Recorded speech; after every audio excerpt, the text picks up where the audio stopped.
અગાઉ પણ હું કોઈ રાજકીય વાત કરતો નથી, પરંતુ મનમોહન સિંહની સરકાર વખતે હોટલ તાજ ઉપર હુમલો થયો હતો, એ મોટો હુમલો હતો આતંકીઓનો.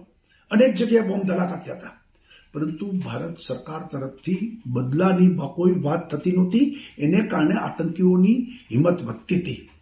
પુલવામા અને ઉરીના જે બનાવ બન્યાને આપણે એર સ્ટ્રાઇકો કરી પછી ઘણા વખત સુધી આ લોકોની કમર ભાંગી ગઈ હતી, પરંતુ પહેલગામમાં એમને જે આ કર્યું, તરત વડાપ્રધાન મોદી પોતાનો પ્રવાસ ટૂંકાવીને એરપોર્ટ ઉપર મિટિંગ કરી.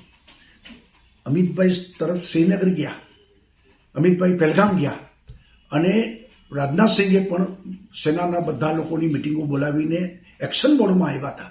ત્યારે જ લોકોને ખાતરી હતી કે બદલો લેવામાં આવશે. અને નરેન્દ્રભાઈએ ત્યારે કીધું હતું કે ભારતના આત્મા ઉપરનો આ હુમલો છે, ચલાવી નહીં લેવાય.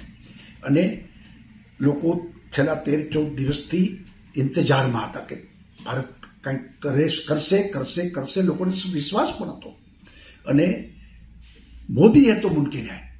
અને ભારતની સેનાએ આજે વહેલી સવારે 9 અડ્ડાઓ એક સાથે ઉડાડી દીધા છે. આ બહુ મોટું પરાક્રમ કર્યું છે, અને આપણા બધા માટે ગૌરવની વાત છે કે ભારત હવે શક્તિશાળી છે, દુનિયાને દેખાડી દીધું છે.